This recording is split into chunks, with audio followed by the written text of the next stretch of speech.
Allez, bonjour à tous, j'espère que vous allez bien. Analyse du BTC, ça bouge, ça fait que de bouger en ce moment, le marché joue un peu avec nous. Donc on verra globalement où est-ce qu'on se trouve et les niveaux qui m'intéressent. On verra le dollar index qui il est en train de faire un peu ce qu'on avait entre guillemets prévu, anticipé, même si je déteste ce mot-là. Donc voilà, pour le moment c'est assez encourageant, il faudra bien confirmer tout ça. Et voilà, on parlera globalement du marché en général. Alors, donc la dernière fois que je vous avais fait une update, c'était lundi. Ouais, c'était lundi, ici, le 5 juin. Lundi ou mardi, je ne sais plus, mais bref, c'était il y a quelques jours. On avait cassé ce gros niveau à la baisse. D'accord, on avait eu un réel breakout là, et on a eu une réintégration. On a ce qu'on appelle un ravalement, car un ravalement haussier, c'est le fait de ravaler toute la précédente bougie. D'accord. Et ça, techniquement, sur du court terme, hein, c'est un pattern qui est très bullish, puisque on ravale toute la précédente bougie. Donc ici, tous les vendeurs qu'on short le marché dans cette bougie-là, ben ils ont la tête sous l'eau. Qu'est-ce que ça veut dire? C'est tout simplement que ils sont en négatif et c'est potentiellement des acheteurs futurs potentiels. Hein, comme je l'ai dit, quand vous êtes un vendeur, ensuite vous rachetez votre position pour sortir de celle-ci et ça peut faire pression à la hausse. Donc on réintègre notre range ici, d'accord? On le réintègre et on vient faire un pullback dessus. Donc pour le moment, c'est un marché qui est assez difficile. Pour moi, on est globalement toujours dans une tendance baissière. Hein. Quand on regarde ça, bah, les sommets sont de plus en plus bas. Voilà, si je mets des Fibonacci, tac, on chute, on retrace où dans notre zone de rechargement, on se fait rejeter, on rechute, on retrace où dans notre zone de rechargement, on se fait rejeter, on chute, on retrace où dans notre zone de rechargement et on se fait rejeter. Pour le moment, moi, je vois juste une tendance baissière. On est tout simplement en train de glisser, hein, et on peut voir une sorte de, voilà, ceux qui aiment bien les trendlines. Moi, je n'aime pas trop dessiner à part faire des supports et des résistances, mais sinon les trendlines, je suis pas fan. Mais on peut voir ici une trendline. Et vous pouvez vous dire que tant qu'on ne la casse pas, cette trendline, d'accord, tant qu'on n'a pas une réelle cassure, et en général on aime bien avoir une cassure, et de l'autre côté montrer qu'on a une structure, hein, qui nous montre que on n'est pas juste sur une fausse cassure, une réintégration, on a une réelle structure qui nous montre que de l'autre côté on a une bonne demande, et ben tant qu'on n'a pas ça, on peut rester dans cette tendance baissière et continuer à glisser. Donc moi personnellement, d'un point de vue investissement spot, je me suis positionné sur Matic. C'était une crypto que j'attendais, qu'elle retrouve des niveaux très intéressants depuis un long moment, et c'est là où on voit voilà la différence entre trader et investir. Là c'est vraiment de la patience, puisque ça fera presque un an que je me suis rendu compte un peu de mon erreur, que j'ai un peu, on va dire, sous-estimé l'écosystème Polygon, d'accord, je l'ai un peu sous-estimé, et c'était pas une crypto-monnaie qui m'intéressait dans mon wallet long terme. Et voilà, je voulais en prendre ici, mais voilà, j'avais mon fondage, j'avais mon analyse qui était faite et qui m'intéressait. Comme je dis, hein, l'analyse fondamentale nous permet de savoir dans quoi on veut se positionner, et l'analyse technique nous permet de savoir quand, à quel moment on se positionne. Mais pour moi impossible, hein, c'est dans ma manière de fonctionner, mais après avoir fait un x2, limite un x3, impossible pour moi de se positionner. Donc j'attendais un retracement, on revienne chercher cette zone qu'on n'est pas venu rechercher. Donc on revient pas chercher la zone, bah c'est pas grave, hein, c'est pas moi qui vais FOMO en achetant ici ou ici, hein. Moi je détermine ma zone d'intervention, on n'y va pas, bah tant pis, hein. Si on y revient un jour, pourquoi pas. Et voilà, après la cassure de ce gros niveau, ma zone d'intervention elle est assez agrandie, et voilà, si on revenait chercher ce niveau-là, c'est ce qui m'intéressait. Pourquoi ce niveau-là? Bah déjà on a un bon retracement de Fibonacci, hop, on a nos 0,118 qui sont on rentre dans notre zone de rechargement, qui est une très bonne zone pour se positionner sur du long terme, et surtout sur du trimestriel. Là on a un gros niveau de support, d'accord, on a l'ouverture et la clôture trimestrielle qui est censé être un niveau de support également. Donc voilà, je me suis positionné sur Matic, qui rentre dans mon wallet long terme, d'accord. Donc voilà, c'est le but, hein, c'est pas de faire de la spéculation, de revendre ça dans une semaine ou deux. C'est voilà, j'accumule du Matic sur ce niveau de prix là. Est-ce qu'on est sur un bottom définitif? Je n'en sais rien, d'accord. Moi mon but, hein, c'est pas de ici d'acheter le point bas, hein. Je suis pas dans de la spéculation court terme. En général, je me positionne sur des gros niveaux de support weekly voire monthly, et actuellement on en est un. Bien sûr, j'ai toujours du cash de côté, hein, je fais pas un all-in quand je rentre en position, au cas où on continue à aller plus bas, voilà, ne jamais faire all-in. Mais voilà, je me suis repositionné sur Matic. Sur BTC, c'est aussi j'aimerais bien me repositionner sur BTC, mais seulement on est encore beaucoup trop haut, on n'est pas dans des zones qui sont intéressantes pour se positionner. Pour faire de la suite tendance et pour potentiellement jouer une structure ici si on fait quelque chose comme ça pour du swing, pourquoi pas rentrer en position, d'accord, mais vraiment pour de l'investissement à long terme, c'est beaucoup trop tard. Ici, on était dans des bonnes zones, ici, éventuellement, là, on commence à ressortir, selon moi, même si, alors, comme je le dis, hein, je vous le dis souvent, tant qu'on reste dans notre zone de rechargement long terme, c'est intéressant. Maintenant, j'aime bien avoir des entrées assez précises, et selon moi, on est quand même toujours sur résistance, et c'est difficile, selon moi, sur ma stratégie, mon profil, de me positionner sur résistance. Par contre, si on commence à revenir chercher les 24-25 000 $, pourquoi pas. Donc voilà, moi sur du court terme, BTC, je laisse couler, j'ai aucun ordre en margine actuellement qui est ouvert, d'accord. Je suis que sur du spot. Si des opportunités se présentent, bah je pourrais rentrer en position, mais pour le moment le marché est assez compliqué à trader. Bon, ça fait un moment que je dis ça, hein. Alors quand je dis compliqué à trader, ça va être surtout sur du swing, hein, sur de l'intraday, il y a toujours des opportunités, mais voilà, depuis un long moment là, le marché il joue un peu avec nous, hein. Ça c'est le genre de mouvement qu'on peut pas prévoir, hein. Dans tous les cas, on cherche pas à anticiper le marché, on cherche juste à réagir en fonction de ce qu'il nous donne. Mais voilà, ça c'est une bougie de retournement, mais pour moi on a potentiellement créé ici un nouveau range. On appelle ça une bougie de contrôle, c'est-à-dire que c'est une bougie où globalement on va être dans un environnement assez neutre, d'accord. On va avoir deux bornes, une borne haute, une borne basse. Cassure à la baisse, c'est bearish, cassure à la hausse, c'est bullish, et à l'intérieur, on peut être dans un potentiel range pour les prochains jours. Voilà, c'est quelque chose, c'est classique d'une bougie de contrôle. Par exemple sur le BTC, on en avait une ici. Ça, c'est une bougie de contrôle. D'accord, ça c'est une bougie de contrôle, bougie un peu de bougie neutre, hein, qui va instaurer un range entre deux bornes pendant une période. Bon, ça c'est une bougie de contrôle, et ça m'étonnerait pas qu'on ait à nouveau une bougie de contrôle ici en daily, à voir comment ça évolue par la suite, hein, mais voilà, ici on sait qu'il y a eu énormément d'acheteurs comme de vendeurs à l'intérieur, et ici on a piégé énormément de vendeurs, d'accord. Sur ce haut de bougie là, on a piégé énormément d'acheteurs, donc dans tous les cas c'est des niveaux où on peut venir les liquider sur des bas ou sur des hauts de ce range là globalement, mais pour moi peu d'opportunités en ce moment. Hop, 15 minutes. Ouais, peu d'opportunités en ce moment. On est revenu chercher. Ici, j'ai essayé de short le marché. Quand on était sur mon niveau, j'avais une bonne zone de localisation, mais c'est pas passé. C'est comme ça, on peut pas toujours avoir raison. J'avais une bonne confluence. Un point pivot daily de mémoire. Ouais. Point pivot daily, tunnel 1 heure. On était sur précédente zone de résistance juste avant ce sommet-là, d'accord. C'était une bonne zone de short, et le risk reward était très intéressant. C'est aussi quelque chose que vous devez prendre en compte, hein, quand vous rentrez en position, vous mettez vos stop loss, d'accord. Vous devez vous dire, ok, est-ce que selon vous le risk reward est intéressant? Si vous avez un risk reward de 1 pour 1, bon, pour moi ça vaut pas le coup de le prendre. Quand vous commencez à avoir un risk reward de 2 voire 3 pour 1, ok, c'est des zones qui peut être, c'est un trade qui peut potentiellement être pris. Donc j'étais rentré en position ici, je me suis fait stop, bon, ça fait partie, hein, c'est comme ça, on peut pas toujours avoir raison. Ici on a fait un top dans notre tunnel 4 heures, mais je dormais, donc j'ai pas pu rentrer en position en short, mais on avait une bonne localisation ici. On voit, on réagit très bien, déjà on prend la liquidité ici, hein, tout ça on liquide énormément de monde, et ici on structure, voilà, ça se voit visuellement qu'on a un affaiblissement. Si je me mets, hop, voilà, on diverge tout simplement. Donc affaiblissement des acheteurs, et on se fait bien rejeter dans notre tunnel 4 heures plus point pivot weekly. Donc on avait une très bonne zone de confluence ici pour short le marché, mais comme je dis, j'étais pas devant les écrans, donc je n'ai pas pu rentrer en position, mais on avait un short potentiel.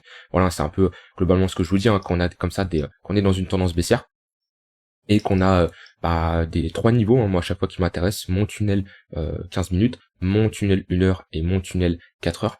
Mon tunnel 15 minutes ici, j'avais pas d'opportunité, même si on avait un petit rejet ici, mais j'avais pas trop d'affaiblissement, le momentum il était assez boule sur du court terme, mais même dans tous les cas, quelqu'un qui cherche à short les 3 niveaux, il short ici, ok, il se fait défoncer, il prend sa perte, d'accord, il short ici, pareil, il se fait défoncer, il prend sa perte, ok, il short dans le 4 heures. Alors je dis pas à chaque fois de faire ça, hein, mais voilà, il charge dans le 4 heures, ok, stop loss au-dessus du précédent sommet où il veut, voilà, un trade peut récupérer ces 2 trades perdants, et c'est ça l'importance d'avoir un bon money management et avoir un bon risk reward, c'est que là voilà, on a 3 zones d'intervention, hein, tunnel 15 minutes, tunnel 1 heure et tunnel 4 heures, on voit qu'il y en a 2 ça passe pas, le 3e ça passe, et vous êtes censé, hein, comme dit, couper toujours les pertes assez rapidement et laisser courir les gains, d'accord.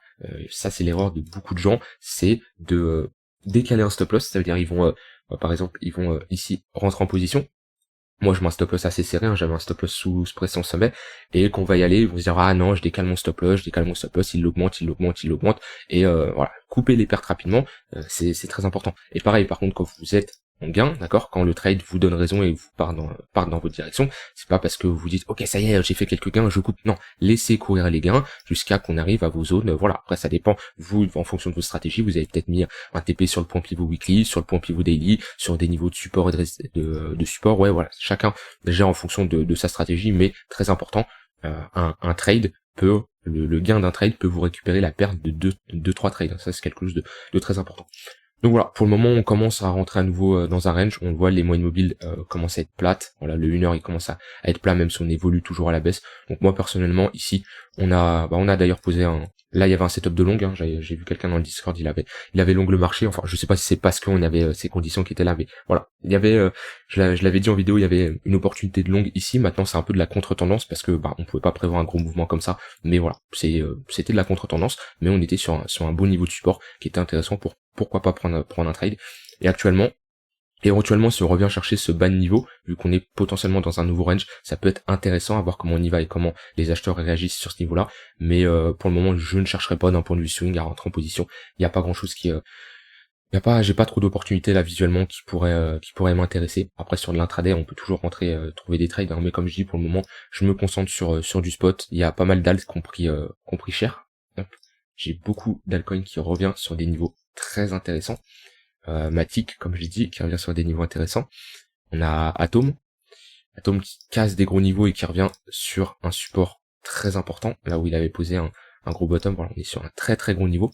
Donc voilà, c'est pas comme je dis, hein, c'est pas quand on est ici qu'on achète de l'atome, c'est pas quand on est ici, c'est quand on retrace sur des gros niveaux. Moi, cette zone des 10$, hein, je l'ai bien travaillé. C'est une zone que je parle depuis énormément et qui a un très gros niveau de support. Je suis rentré en position, je suis bien exposé sur Atom. Si on me redonne des prix un peu plus bas, pourquoi pas vers les 8, hein, sur ce creux-là, ça pourrait m'intéresser. Par contre, si on commence à clôturer sous ce creux-là, méfiance, parce que on ferait quand même une structure qui serait pas moche, et on pourrait revenir chercher ce creux ici. Mais ouais, voilà, il y a des altcoins qui redonnent des niveaux de prix assez intéressants. BNB, j'en ai pas dans mon wallet long terme, ça ne m'intéresse pas, c'est une crypto qui techniquement ne sert pas à grand chose, c'est un projet qui est, ouais, la Binance Coin, c'est pas, moi personnellement ça m'attire pas énormément, et du jour au lendemain ça pourrait disparaître, ça impacterait le marché des crypto-monnaies parce que ça reste quand même la top 3, top 4 crypto de CoinMarketCap, donc automatiquement ça jouerait, mais c'est pas un projet qui est nécessaire selon moi à la blockchain. Préparer ça, c'est subjectif, hein, ça dépend toujours des gens, mais voilà. Donc c'est comme je dis, hein, algo, ne touchez pas, hein, ça c'est vraiment bearish. XRP qui est dans son range, ça change pas. Mais voilà, moi surtout Matic qui revient sur des niveaux de prix intéressants, Atom aussi, Link qui revient sur son bad range, donc à surveiller si on arrive dessus, on commence à structurer ici un petit W, voilà, comme ça, tac, qui nous montre que sur ce bad range, on a de la demande, ça peut être intéressant. Voilà pour les altcoins, oui, le dollar, très intéressant. Pour le moment, tout ce qu'on avait un peu dit sur le dollar est en train de se produire, dans le sens où on revenait chercher cette zone de résistance, ok, on se faisait rejeter dessus, hop, on avait un rejet violent, on retournait chercher notre zone de rechargement de short, hop là. Notre zone de rechargement de short ici, pour également se faire rejeter encore, d'accord, c'est typique, hein. On a une tendance haussière, d'accord, on a un premier rejet, en général c'est pas, on descend d'un coup, non, c'est on reteste ce pression sommet, on revient chercher cette zone là, et là on regarde si on a des vendeurs ou des acheteurs qui sont, enfin, qui est le plus présent, et là au vu de la charte, hein, sommet plus bas, sommet plus bas, sommet plus bas, voilà, les vendeurs ont réussi à poser un top de marché dans cette zone là. Ce qu'il faut maintenant, c'est casser ce niveau là. Si on casse ce niveau là, on valide ici un M-top en daily, et ça serait très bullish. M-top en daily sur résistance, c'est pour revenir à minima, chercher ce niveau là, et ça pourrait être une bonne opportunité pour les cryptos pour reperformer, d'accord. Alors il y a toujours cette voilà, il y en a qui disent que les crypto-monnaies sont corrélées au marché traditionnel ou autre. Moi en général, ce que j'observe, hein, c'est qu'on a un indice de dollar qui performe, les marchés en général sont calmes, soit en période baissière, soit dans un range, d'accord, et quand on a un indice du dollar qui sous-performe comme ici, et ben on a des crypto-monnaies qui en profitent. Après ça peut arriver dans des phases où les deux sont corrélés, on a des cryptos qui augmentent avec l'indice dollar qui augmente, hein, mais pour moi, pour le bien des marchés traditionnels, pour le bien des crypto-monnaies, vaut mieux ici avoir une tendance baissière sur l'indice du dollar. Mais si on casse ce niveau-là, une nette clôture, c'est encourageant, et comme je dis, c'est le minima pour revenir chercher cette zone d'accumulation. Et ça serait très encourageant pour les crypto-monnaies. Donc voilà, honnêtement, ce que j'en pense des crypto-monnaies maintenant, sans rentrer vraiment trop dans les détails techniques, D'un point de vue analyse technique, c'est moche, ok, c'est moche. Maintenant, j'ai l'impression il y a beaucoup de gens qui c'est un peu bearish le sentiment global. Vous savez que toujours faire un peu ce que l'inverse des gens font, d'accord. Si on a une majorité de longues, vaut mieux commencer à prendre des profits quand tout le monde est euphorique, et quand on est dans une zone où tout le monde a peur, vaut mieux rentrer en position. Donc on est dans une phase où j'ai l'impression il y a beaucoup de gens qui ont peur, qui attendent des niveaux plus bas. Et classique, hein, quand les gens attendent des niveaux trop bas, on va jamais les retester.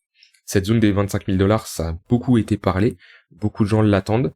Est-ce qu'on ira un jour? Je ne sais pas. Mais honnêtement, si à l'heure actuelle on m'enlève la charte, là voilà, on m'enlève ça, et on me dit juste avec le sentiment des gens que je vois sur les réseaux ou autres, pour moi je chercherais plutôt à longue. Les gens sont bien bearish. On le voit ici, hein, qu'on a crash, on a posé un funding négatif, d'accord, et c'est ici qu'on a posé un bottom. Donc on voit que le sentiment il switch assez vite, d'accord. Donc à voir. On a quand même baissé l'open interest. On arrivait sur des niveaux, hein, je vous l'avais fait remarquer, mais on était sur une grosse résistance sur l'open interest, donc on s'attendait à un gros mouvement. Donc voilà, on retrouve un open interest qui est neutre, quoi. On n'a pas trop de FOMO pour le moment, mais ouais, le sentiment switch assez rapidement, et si je me basais que là-dessus, selon moi, je chercherais plutôt à longue. Maintenant la technique est moche, d'accord, la technique est bearish, donc c'est pour ça. C'est une phase d'indécision qui est pas facile.